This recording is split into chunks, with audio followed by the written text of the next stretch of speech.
Digital ladies breaking the chain, rising in crypto, we're changing the game. Crypto frontier, we're claiming our space. Not your keys, not your crypto, know your place. Unscripted, we're bold, we're free. Melissa Key, the Lady K, and RT Digital. Come ride this wave. Digital wealth, we're here to pay. Crypto nights, we're lighting the spark. As we ignite now, we're setting the mark. Safety first, we're keeping it tight. Blockchain power, we're shining the light. Unscripted, we're bold, we're free. Melissa Key, the Lady K, and RT Digital. Come ride this wave. Welcome to Digital Ladies Unscripted, the show that focuses on digital assets and cryptocurrencies from a lady's perspective. I'm your host, Melissa, and I'm joined by my wonderful co-host, Kita, Lady K, and Apti. How are you ladies doing this evening? Excellent. Nailed it. Oh, that's fantastic. Well, tonight, guys, we're diving into one of the most exciting shifts happening right now in finance and crypto. There's a surging wave of new national trust bank charters from the Office of the Comptroller of the Currency, better known as the OCC, and these are specifically tailored for digital assets. These aren't your grandpa's trust companies. There are major players jumping in, from crypto natives to Wall Street giants. We've seen conditional approvals lately for firms like Circle with the First National Digital Currency Bank, of course, Ripple's National Trust Bank, Paxos, BitGo, Fidelity Digital Assets, Stripe's Bridge National Trust Bank, Crypto.com National Trust Bank, and Protego's National Digital Trust Company. There's been 8 in total since late 2025, with more like Morgan Stanley Digital Trust now applying as of February of 2026. And this trend is reshaping how institutions handle crypto custody, staking, trading, stablecoin reserves, and more. But it's going to all be under more solid federal oversight. So tonight, we're not saying we're experts on any of this. We're going to try to break it down. What exactly is a national trust bank? How does it differ from a traditional bank? And what do we think it might mean for the future of digital assets? Would it from better security and institutional adoption to bridging crypto with mainstream finance? So whether you're deep into crypto or just curious about where things are headed, I think this might be a game changer worth understanding. So hopefully you guys stick around. And ladies, are you ready to try to unpack? Let's go, as Lady K would say. Let's go. Before we do, Kita, you want to shout out the folks that are in the chat? We already have 21 people watching tonight. Welcome. Who we got in here? Well, we always have Silver Day starting it off. I mean, he's in there from the get-go. We also have our friend X Lloyd. We also have Archer in the house, Mr. William F.E. Then we also have DCA Crypto Dave is in the house. Tiara is in the house. K-Buddy. Hey, Kelly. Stone is here as well. And I'm sure that we'll have more that'll be joining. And they're also across the board, whether it's here on YouTube as well as on X. And then also we're on Rumble, and we're in a couple of different places. So we're really excited. And we also IMU TV. Yes, we're also on IMU TV, which is going out to 48 different countries. We also have Sholo is in the house as well. So they're coming in. They're coming in, guys.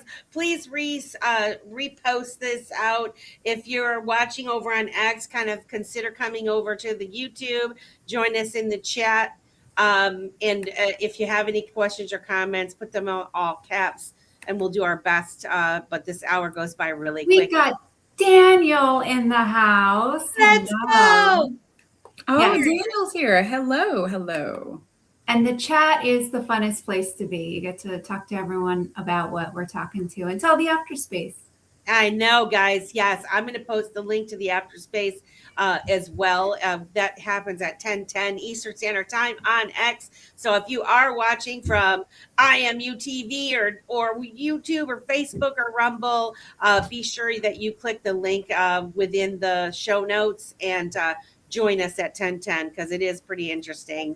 And don't forget to like, share, and subscribe. Like, share, subscribe. Yeah. So, ladies, I know. So this is kind of a touchy subject for some, exciting topic for others, depending on the way that you look at it, right? But I thought we would tackle this because there is much to do about it concerning these trust banks, these national trust banks, trust company banks, or whatever. And so I thought we would kind of first touch on what it actually even is. And what it is so a national trust bank is also called a national trust company or a national trust bank charter. And this is a special type of federally chartered institution of the United States regulated by the Office of the Comptroller of the Currency, which is the OCC. And it's authorized under the National Bank Act primarily to provide fiduciary and related services, such as acting as a trustee, an executor, investment manager, or custodian of assets, including for trusts, estates, retirement plans, corporate trusts, and even digital assets, as in these recent conditional approvals that we've had since 2025. And then a traditional bank, it's not the same as a traditional bank. The traditional banks offer the full service commercial bank or national bank under a standard charter. These banks engage in core banking services, like they'll accept your deposits, they make loans, they have checking and savings accounts, that sort of thing. And so, but a traditional bank can have this service, though, like correct. JP Morgan does. Right. Exactly. So and so this is the thing. This is why I think there's much to do about it, because the traditional banks are kind of threatened by this, right? Because you start having these other banks, these national trust banks, handling some of the things that they would have traditionally been able to only handle, right? Now you've got especially when it comes to digital assets, because these national trust banks have been around for a really long time. And in fact, I think when I pulled up a list, there were like 60 existing national trust banks in the United States. And correct me if I'm wrong, because guys, we are not experts on this. This is just doing some research and trying to bring it to light and start sparking a conversation surrounding it and getting people to kind of think about like where this is all headed, right? But to my understanding, there's like 60 of them. And, those are like your family offices, your trusts, those type of things where they're handling large amounts of money for people, and not in the traditional banking sense. So I don't know. What's your guys' initial reaction or opinion regarding this? Because I know you guys had some thoughts backstage. My initial reaction is like, of course the bank wants to be the trustee, right? Because like that's what a trust bank is. Like you deposit money and then they act as the trustee. So not only do they have the money to spend however they want, then they get to control how it's spent. That's my first thought. And mine, I agree with what you're thinking, because if we are in this space where we're people that are looking at this as I'm able to have control over my own finances and my own assets, right? So why would I then give it over to another entity, and there's that. There's that side of it. But that's for those that are in it and seasoned and understand it, right? But then you have your people who don't understand anything about this, don't know anything about it, are clueless, and they need some assistance. They need to have something in place for them. make it easy. You know what I mean? Take it out of their hands where all they then have to do is use it however they, or, live off of the dividend or whatever that looks like, So I do see both sides of it. I'm the queen of saying there's always a yin and a yang for everything. There's going to be some good and there's going to be some bad. I think it depends on the person. I think it depends on their actual understanding of the ecosystem and how it works and the different aspects of it. And if they don't, I think this might be a viable like a viable thing for them. But for those of us that are in it now, I don't know how well that's going to look for somebody that's been in this for a long period of time, unless they're just tired. You bring up a good point, right? Because banks can custody crypto. That's not illegal. And these trust companies, like if you can put digital assets into a trust. And then if you hand it over to a bank, then that acts as the trustee. That's kind of an interesting thought for inheritance planning or family planning, in the sense of like, if something happens to me, it's already set up and the trustee follows the trust agreement on how to disperse or who the new beneficiaries become and stuff. So that is a good point for people and their planning. Yeah. You have any thoughts, Abdi? I do. My daughter keeps turning on her stuff really loud in the background. My first thought was, how do we make a trust bank? New goal unlocked for we the people. I'm very excited about this. It's one of those things that, like, as soon as I heard Ripple wanted to become a bank, I was super curious about that. And I in my heart, I feel like it's one of those keys that unlocks, a whole avenue of education, path to sovereignty, awareness of, where the money goes, all the education that we never got in schooling. And I'm excited about this show. And I definitely a new goal unlocked. Maybe. Well, it's funny because, in my Discord, we've been talking about, it's going to be interesting when Ripple becomes a bank. And we were talking about that, like, how many years ago, Melissa? 2 years ago. It's been a minute since we were like, just wait till Ripple becomes a bank, because that's what it looked like they're going to do. And lo and behold, they went out and they made sure to get their charter. Yeah. Well, and this is my opinion on it is, I've often said, like, I feel like this changeover of the financial system, the direction that we're going, things have to be handled very delicately. Yeah. Assets transitioning into digital assets, right? Where it's got to come from one place to get into another place, right? It's in some form now, and it's going to be converted over when they switch over into a digital asset.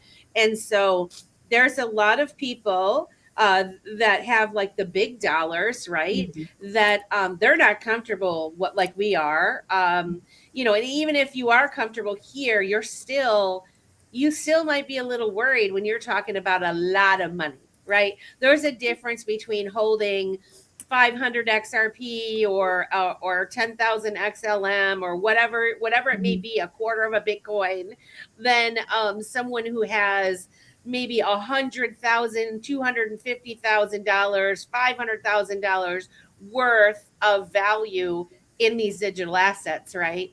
Then it becomes a little scary dairy for some folks, right? Oh, I'm sorry. No worries. I was just going to say, in that instance, then it might behoove us to have people in the banking system that do understand the digital assets and cryptocurrencies, right? Because TradFi, who knows whether or not they do understand it to the extent that we understand it. Yeah. You know what I mean? And us that understand it, right? We're still beta testers in all this. They're building the products for us to come in. And there have been people that have made mistakes with their assets, right? Early on now. And like they're not valued at what we expect that they will be here in the future. And so, it would be devastating. Some of these losses that people have experienced over the past couple of years would be devastating if they get to the price points we all think they will in the future, right? Can you Now imagine? right, and so like while some people are adamantly against any kind of custody solutions and whatnot for people to come in to the digital assets and house their digital assets in that way, I personally believe that the average Joe is going to want a solution like this. And Yeah. so I think it is promising that we we do have these conditional approvals from at the OCC level for them to become these national trust banks. And so, what I'd like to do is to dive in a little bit more about I what just want to add, Oh, absolutely. a bank would be heavily regulated. So that would provide some protection there. I'm curious if they would be insured, but even if they are insured, that's only up to a certain amount, right? Yep. Are Well, So they? yeah, because it would I be FDIC, right? Well, I will tell you, they are not, and I do have some notes on that that I'll touch on here in a second because that was one of my questions too, Kristen. And so when I started researching this, I started asking the questions like, for these national trust banks that have been around, what are the protections under that they live underneath, and why are these because a lot of wealthy people use national trust banks to manage their trusts, their family funds, 401k plans. There's a lot of funds that are managed by these national trust banks, and they've been around like 100 years.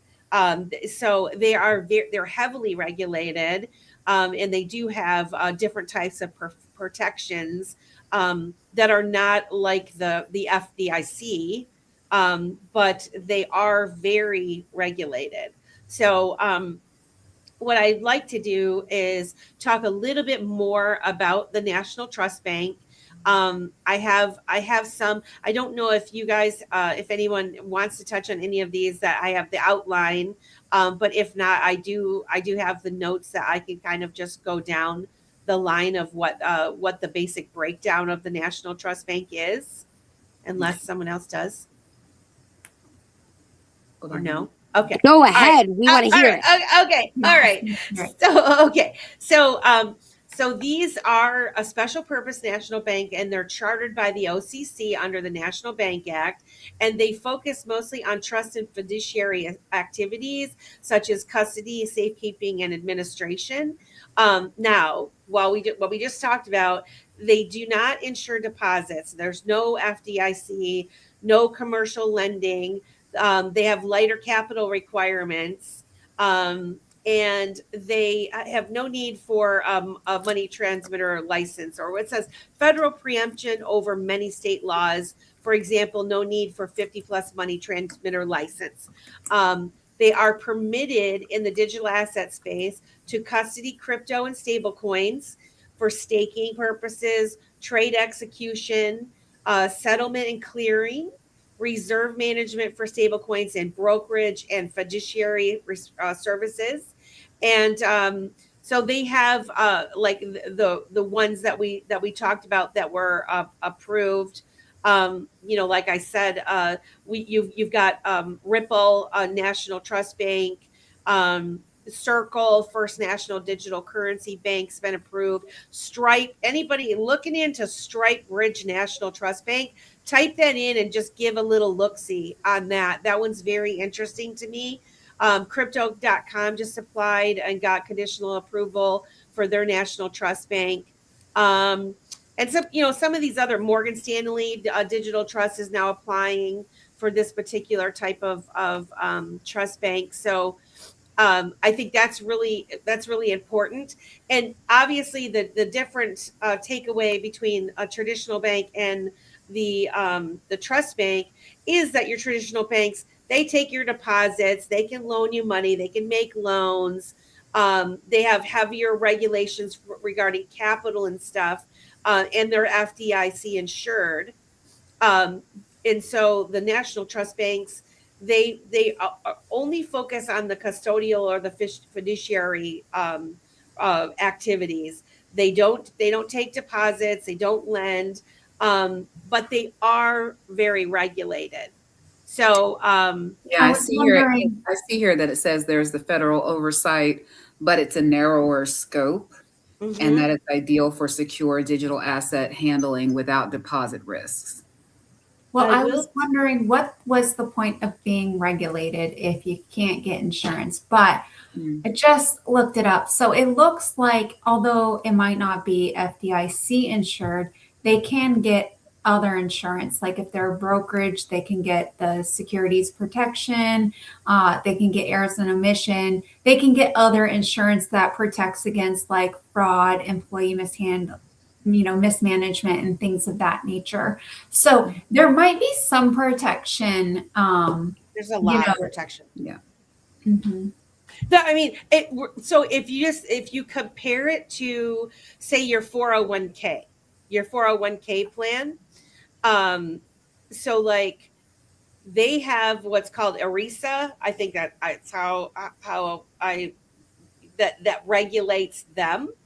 But so my short notes. These are special purpose federally chartered institutions that focus on the fiduciary and the custodial. They do act as a trustee for family trusts, estates, or wealth preservation. Um, they're like managing retirement plans as your trustee and your custodian for 401ks, your IRAs. And so, I mean, that kind of brings me to like the I Trust Capital and that sort of thing, and the kind of regulations that they have to adhere to when they're custodying your assets. But I was trying to find my notes on the specific when it comes to the ERISA uh,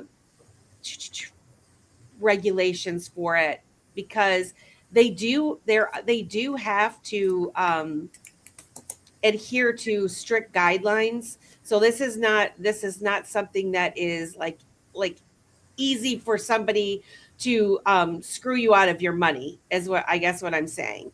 Okay. Let's see. I'm trying. Here we go. I'm like, sorry, I I had it. Which part are you at? Because I'm Yeah. there with you right there. Did you want me to go through the wave of approvals? You can, yeah, you can. RISA is also a document in the closing of a real estate transaction. So I'm Is not, it? yeah. Well, before we go through the wave of approvals, can I just go over the protections part Sure. of it? Of course. So although they're not FDIC insured, because and the reason why is because they don't accept the demand deposits, and they don't engage in the traditional deposit taking activities that actually trigger that FDIC coverage. So it's a different type of deal. And it means when customer funds or assets are held by these institutions, they generally lack the government backed deposit insurance up to $250,000 per depositor that the traditional banks provide. But these customers for the national trust banks do have several meaningful protections under the federal law and the OCC regulations and the fiduciary standards, especially since the banks primarily act in custodial and fiduciary or safekeeping roles. So they have the key protections for the customer assets.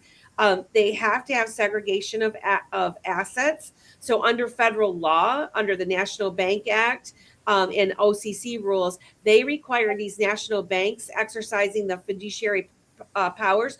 They have to segregate all assets that they hold in fiduciary or custodial capacity from the bank's own general assets. So that means that when you put your assets in with one of these custodians, your assets are kept separate, often in distinct accounts or identified specifically to your account, and it So it's not prevents them on their bottom line, basically. no commingling or using them Right.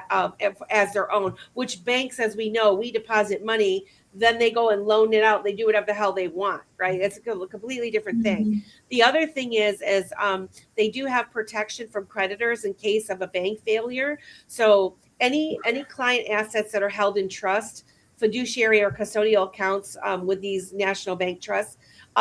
They're generally not part of the bank's estate itself, so they are protected from claims on the bank's general creditors if that institution was to fail. So if Ripple Bank, you go ahead and deposit your assets with Ripple Bank, and Ripple Bank fails, your assets are protected from any failure of Ripple Bank or any of these other ones, right? That makes sense to me because, and we've talked about this before too, right? Coinbase has come out and said, like, as an exchange, and it's not a bank, but you know, the money is our money. And, or I mean, bankruptcy would see what we hold as our assets, not yours, right? And so your assets would be up for being frozen and whatnot. Banks, it's your money, the bank's holding it, but then there's the insurance there. With this trust bank, it's not their money, and they're not like holding it like as a bank as they took it as a deposit. They're simply the trustee, right? So they're the ones doing making sure that the trust agreement is followed and stuff. So well, that makes sense. And here's the key there. This is a very important thing. And Keita, you and I had talked about this. I think when I was doing Beyond the Brink, I did a show on this. It gives this.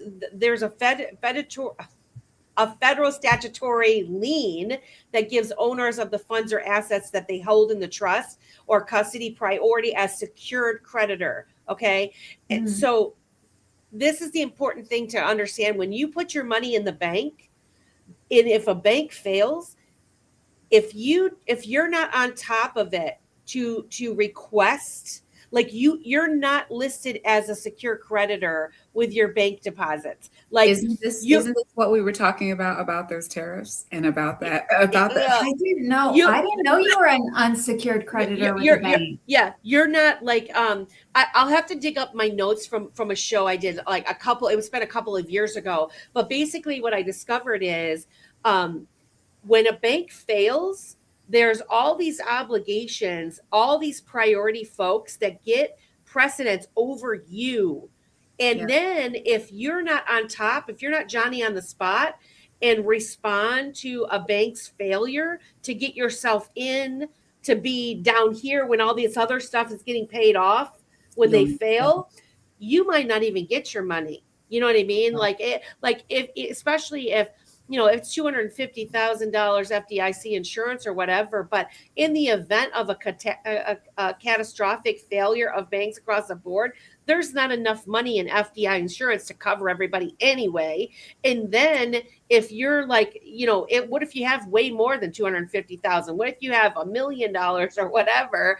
You know, if you're not Johnny on the spot and request and through the proper channels during a bank failure, you're way down on the list. Right. So, I mean, that's something I'm going to have to pull up my show that I did a long time ago on it, because this just like sparked my memory of that. And as I'm reading this, I'm like, well, maybe, you know, this is different because your assets are held in trust. They cannot use your assets. So in the event that they fail, you're a custody priority as a secured creditor in that. And the other thing is, so that means you're in the top up there along with your money back.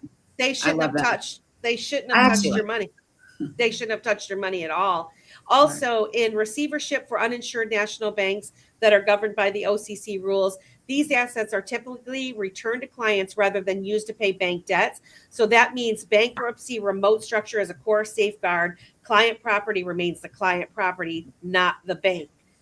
So, and then also the standard fiduciary duties and standard of care when acting as a fiduciary, as a trustee, like, so if you're thinking about trustee, custodian, investment manager, the bank must adhere to these strict duties. You want to cover that, Lady K?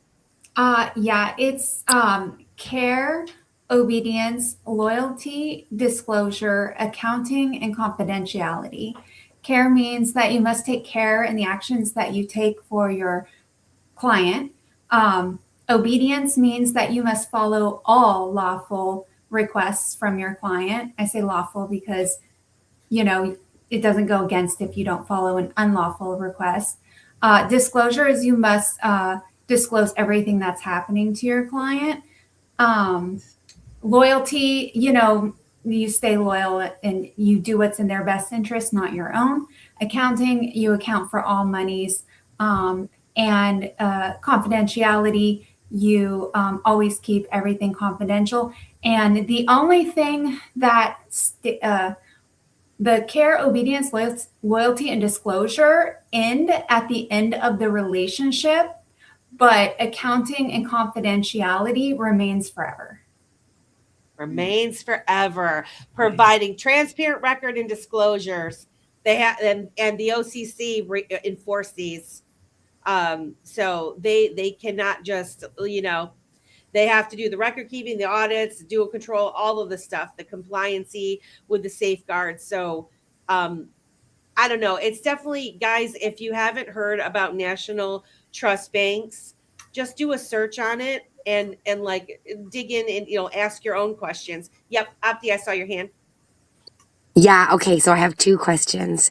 One, first thought I had was the Basel compliance that we've been talking about for years. And I was wondering if any of you knew about where Basel 3 and Basel 4 compliance, where they fall into this. Do they touch the trust banks? And then the second question I had was, so how they make their money? So are they making their money just through fees of like the custodialship? Or like what's the incentive for one of these entities or corporations to go this route? Obviously versus the TradFi, but also what's the incentivization? If any of you guys know that, those are my first two questions. I would say it's the fees for sure. Like, they're operating on the fees because the assets have to be separated. So your assets are your assets. So just like, I trust capital, I put my stuff in there. They cannot touch my asset. Like that's mine, that's in there. They don't charge me any fees, but like say my 401k, they might charge a service fee. Is there a fee when you remove your money? Is that where the fee comes down? Like where it comes down to? Because I'm pretty sure you guys were talking about that. There was something about that. No, I don't. I'm not charged a fee to deposit. I'm not charged a fee to withdrawal. I'm charged a fee if I want to swap. Like if I want to, if I buy an asset, I'm charged the fee like you would get charged a fee if you bought it on an exchange or whatever. If I want to swap assets, I'm charged a fee for I Trust Capital. But yeah. Well, just like if you were on an exchange and you had a transaction, there would be a transaction fee. You know what I mean? So how are they making money? How do they make them? I was just about to say the same thing. How are they making their money? Right? How are they making their money? That'll be on tap for the next show, unless Lady K knows. I'm sure they probably charge like a service fee or something. Yeah. I mean, I just know I'm just thinking like when I looked up different examples of what current, outside of the digital asset realm, what are the current national trust banks doing? Give me some examples. And they gave me examples of like your 401k plans and stuff like that. And so since I am kind of like an administrator for ours, our plan, I know that they charge fees, right? Like they charge fees on our plan. So I'm assuming that's how they make their money. This says that they generally charge a percentage based on the value of assets they have under management. That was what I was thinking. I was going to say it's probably a percentage of how much is there. Yep. Even even small trusts have a minimum annual fee. And then there's, of course, additional fees like tax preparation and stuff like that. Advising. I looked up the Basel. It says if it's a bank charter, Basel does, it does fall under Basel. But if it's just an independent trust company, there's like two categories: the bank chartered, and then non-depository. And I mean, the whole thing about the Basel III is that they got to have the asset, right? And so when I'm thinking about these National Trust Bank, the fact is they have to have your money. So like In a way, yeah, in my mind, I feel like the Basel is trying to comply, the TradFi, at least in some small component, with non-fractionalized banking, where like they take your money, they invest it, they make so much money, and then they charge you $90 for NSF fees. It's like, uh, this doesn't seem to work in my favor at all. So far, I'm so curious about this. Like, I'm actually quite shocked because I think in my mind, I felt like this can't be real. Like, what I had understood of them up until this point, up until this conversation, like that question, like, well, if they're not using your money, because we've been so trained, like that's what banking is, right? You put your money in the bank, and if there's a run on the bank, your money isn't there. Like I'm very clear about that. And so, to learn that there is a banking system being established with digital assets at the forefront that is, basically encouraging self-custody in a traditional mindset for the average person who can't sort of wrap their head around the sovereignty aspect or the self-custody aspect. The fact that it's like a sort of a catchment for that bridge between the traditional way of managing your finances and planning for your future versus what we're doing, where we have the keys and we're in full control. I mean, there's definitely a part of me that likes the idea of having a middleman that's required to for me to authenticate. So yeah, this is very fascinating. Thank you so much for having this conversation with all of us, and shout out to everybody in the audience for being here and being part of it. And don't forget to come to the after space. We can have these conversations. yeah. One thing I wanted to say. Well, okay, go ahead first. Just real quick, looking at this Basel regulates institutions' solvency and liquidity. Trust banks hold the assets in a fiduciary capacity, but they're not owned by the banks. So Basel really only covers the banks that are holding the assets. Like the traditional banks, right? Yeah. Yep. Like that's what I was thinking. And so for those of us who just want to invest and we're not going to be using it like a checking account or whatever, I can see where they feel a little bit threatened by this, traditional banks as opposed to, but the only thing I wanted to bring up real quick, is these newer conditionally approved national trust banks that, we're getting a significant expansion on those.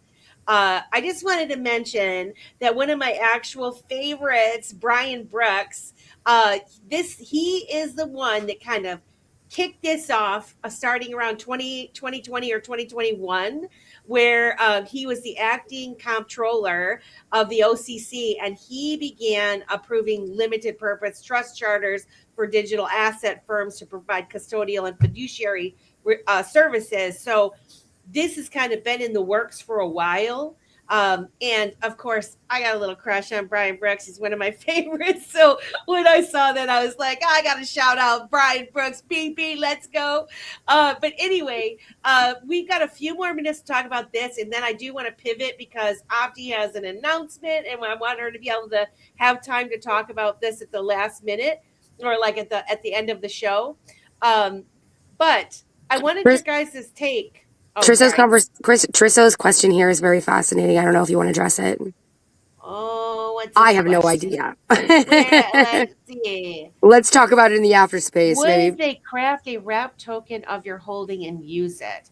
No, I don't think they would be allowed to do that, Trisso. The reason is because it's completely separate. Like they're a fiduciary, a custodian of your asset that has to be held in your own account. Like they cannot commingle the funds. They would be breaking the rules. So I would say no, they cannot do that. They cannot do that. But I wanted to know what you think of the possibilities of what this could mean for the digital asset space in general, in terms of like maybe some of the tokens or coins that we know and love, these especially utility tokens. What are you thinking? What kind of impact do you think this could possibly have on those? Well, I'm excited about Ripple becoming a trust bank. If this is what you guys are explaining to me, I don't know, that makes me bullish, as they say in the degen world. Very bullish, and also like legitimacy. Being able to the average person like me who knows nothing about anything about banking. And if just watching this show, I'd be like, oh yeah, I'm FOMOing. I'm FOMOing into the trust bank.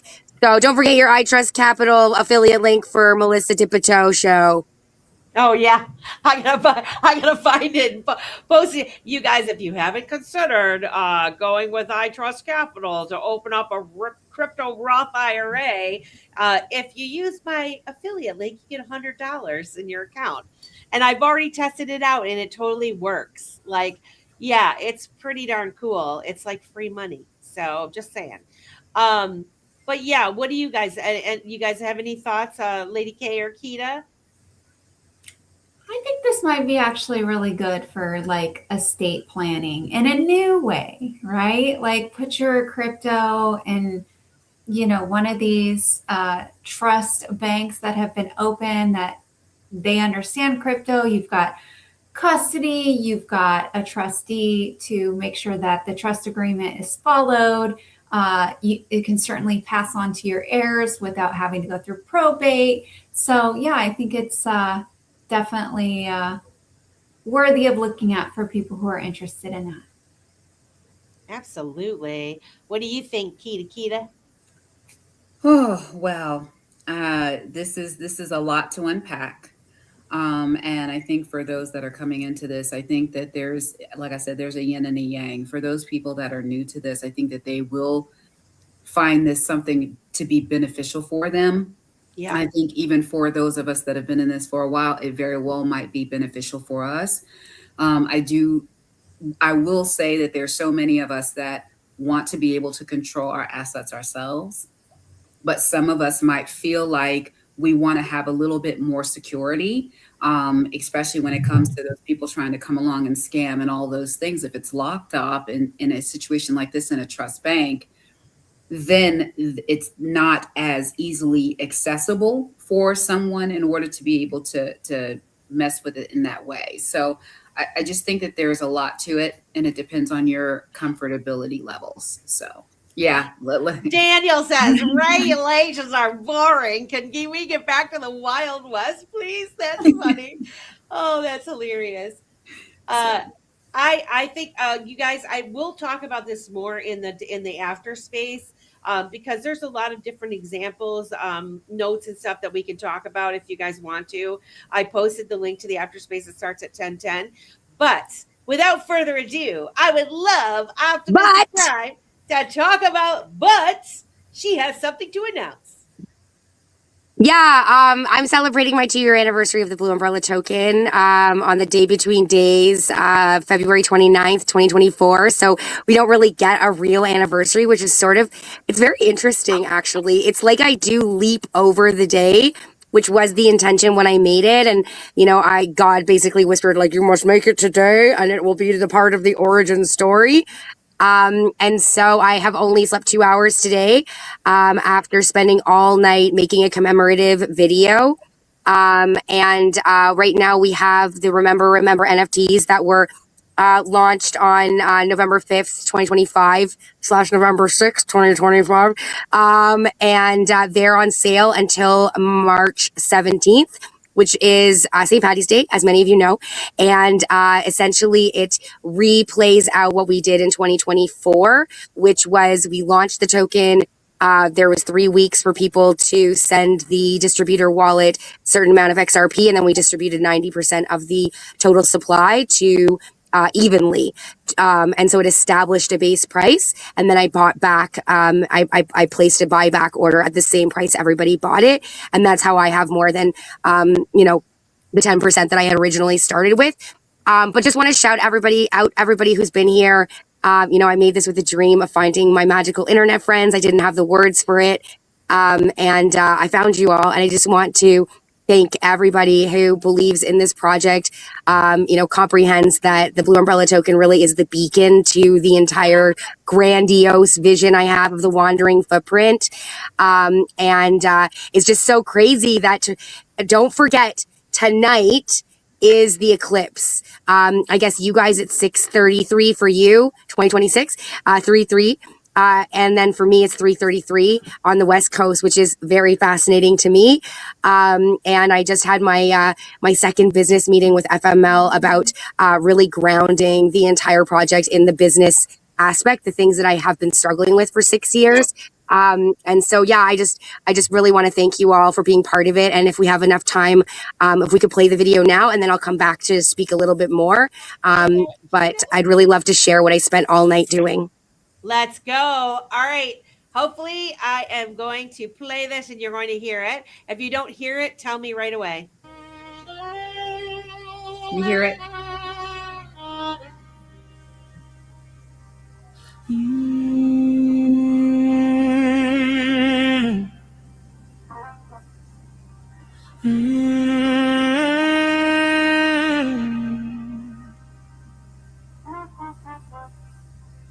In a leap year's glow, where time bends slow, a token emerged,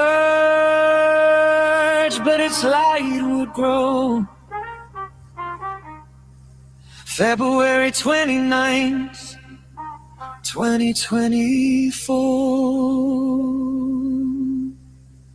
Blue Umbrella token was born, hidden but with promises of more.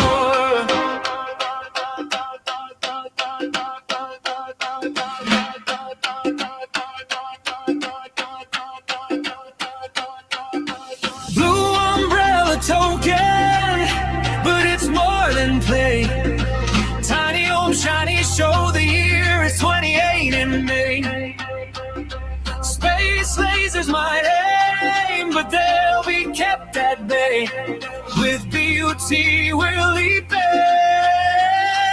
to our highest timelines day.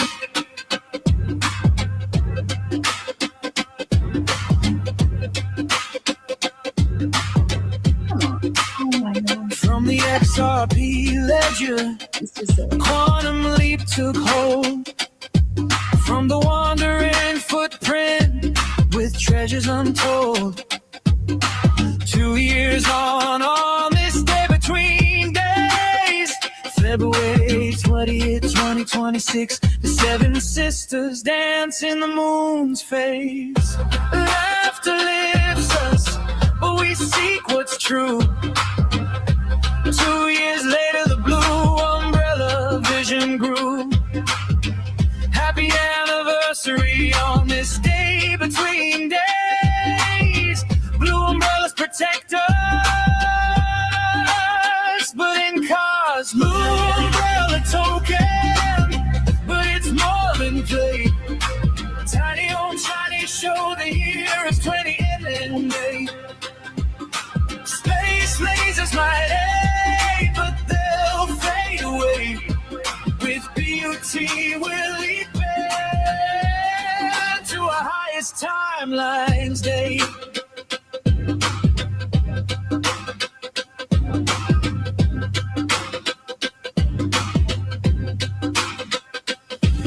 We unite as one, but with sovereign pride. Come on, next one. Corruption's beams fall, but we won't hide. From Web3 steps, but we'll ascend. BUT lights the way, but it's truth we defend. So let's laugh at the darkness, let's dance in the light. With blue umbrella token, with truth and with all our might. Planets in chorus, BUT for unity's tune. Our magical internet friends unite on Vancouver Island soon. The blue umbrella, the new tinfoil hat. This is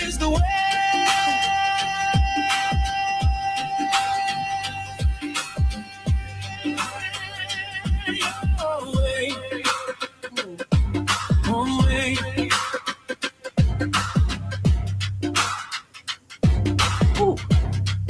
Wow. Man, Beautiful. unbelievable. Wow. I'm crying. Of course. So I'm freaking beautiful. crying. But you Oh, do you see you dipped your toe, Melissa? did That it. was a cute touch. I totally I'm blown away, Amanda. It's so good. And guys, I mean, if you're not part of the Wandering Footprint, you totally should be.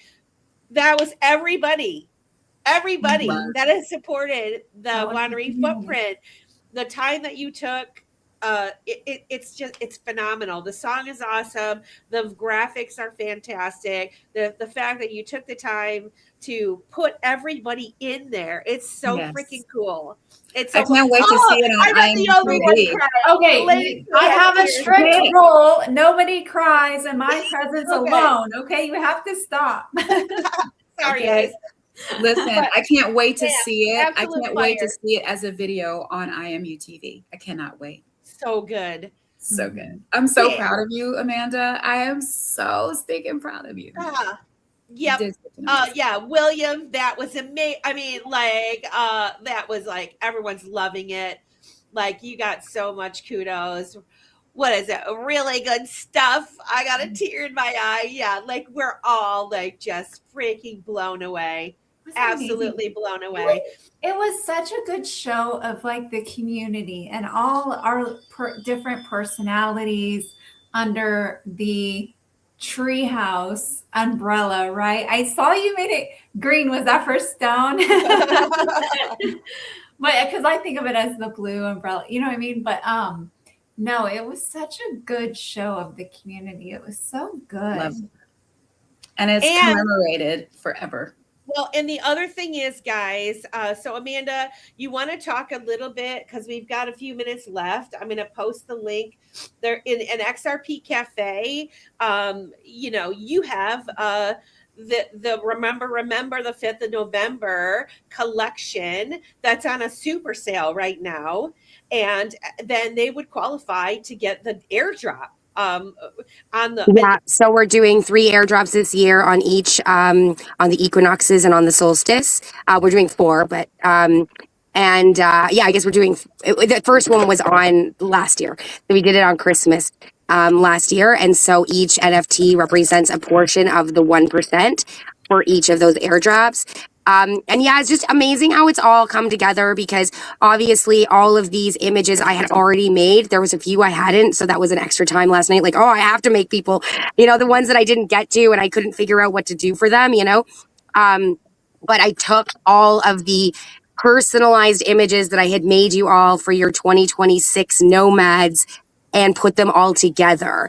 And I removed that initial, like that you each, you know, each one was like, your NFT that had the number on it. And it's just so interesting because I decided to make, because every year I change the main logo for the Wandering Footprint. And this year I decided to do the blue umbrella. And I was going to do it last year, but I decided that our foundation had to be the Yahweh image. So last year's image was the Yahweh image, the heart, a flame, right? The winged heart of flame. And so this year I decided to do the blue umbrella. So it's amazing to me that I had all these images already of all of your characters with blue umbrellas. So when I had the vision last night of making this commemorative video of each one of you, initially I tried to have it so you guys just passed the umbrella between each of you, but the AI systems I have just kept morphing you into the next person. And I felt like it was really important to define that we are all separate. We're not morphing into each other, but that we're separate. And that's where the tree, and I had those trees already made. And if you notice, the green portal is the portal, you know, the X-meme green portal is the portal into the tree, which is sort of the vision for, you know, what I'm trying to create inside the metaverse and in the tiny home, you know, in the books, the children's books on sovereignty that I want to do. And so it just feels like it all came together. And yes, I haven't slept because it was just so important to me. And like the day between days, like it's missing, you know, and so I didn't want to miss this time to just like commemorate how far we've come. You know, the fact that I made this before I knew any of you. And I love the symbolism of like, it's not me. I'm not the blue umbrella. I'm just holding a blue umbrella. And that the blue umbrellas were what survived the Lahaina fires. And, for me, that's where it really came from, is like Lahaina was the catalyst for me for like what truthing really looks like, and, the uncomfortable truth. But together, we with truth and collaboration and really recognizing that we all matter, and it's funny, when I was made, I was like, well, there's no way, if we expand double, triple, these will never be made again. Like, I'm never doing these like individual NFTs for people. Like, this is the year, and it was just so important for me to showcase. And for me, my favorite thing was, every person that comes up, I can tell who they are. And so just thank you so much for being moved. It really means a lot to me that you guys enjoyed it, and that James is obviously cutting celery next to me while I'm on the show. That's what you're listening to. Can't wait 5 minutes. Okay, good. So yeah, just thank you so much for everything, and for all the people that support the Blue Umbrella Token. And just a reminder, if you have the NFTs, the remember NFTs, please set the trust line for the Blue Umbrella Token, or you will not receive your tokens on March 20th, and you have till March 17th. And this is also a friendly reminder, if you have a 2025 Nomad and you haven't purchased your 2026 Nomad yet, you have till March 17th to do that, to qualify for the very first XOM airdrop, which is hopefully going to be the internal token for the Wandering Home Directory 3.0, which will hopefully be fully launched on July 4th, 2026, and be in beta version in the next couple months with help from FML and TrueFi and our magical internet friends. So thank you so much. If people want to find out more, so there's 154 people watching tonight across all platforms. For those that aren't familiar with your project, what is the easiest way for them to find out all about it? WanderingFootprint.org. I'm still a little delayed, and the first button at the top is still your 2025 Nomads. But if you click on that, it'll go click here for your 2026, or just type in 2026 Nomad. I have to get on top of the website soon. I do everything myself, so. WanderingFootprint.org. 2026 Nomads are for sale right now. They're 144 RLUSD converted into XRP, depending on the day. And if you have a 2025, you have to just send me a offer for 111, whatever the XRP is, for 111 RLUSD for that day. So you get a discount as you grow. And come to Spaces, come to Digital Ladies Unscripted, go watch the Dip a Toe interview. I did 2 of them here. And I'm on Coffee and Crypto Monday to Friday, sometimes Opti. I at least give updates there. Thank you so much for showcasing this tonight. It really means the world to me. You're welcome. You did it. You did it. You did that. And so it's our pleasure to put that out to the world. You did that. For sure. We got about 20 seconds each to give final thoughts before we have to end and go to the after space. So go around the room here. Meet us in the after space. Do it. Huh? Love you all. Rug it. Huh? Let's show. I thought we were on space. Love you all. See you on the after space. Go Opti. Yeah, just angels on your pillow. Angels on your pillow. Guys, thank you so much. Come to the after space. It starts in 10 minutes, 10:10 Eastern Standard Time. You can find it at Dip a Toe Show. You can find it on World Be Free. And I put the link in the space anyway. So anyway, we will see you guys there. Have a good night. Great job, Amanda. Love you all. Digital ladies breaking the chain, rising in crypto, we're changing the game. Crypto frontier, we're claiming our space. Not your keys, not your crypto, know your place. Unscripted, we're bold, we're free. Melissa Key, the Lady K, and Opti. Dip a Toe, come ride this wave. Digital wealth, we're here to pay. Crypto nights, we're lighting the spark. As we ignite now, we're setting the mark. Safe power. We're shining.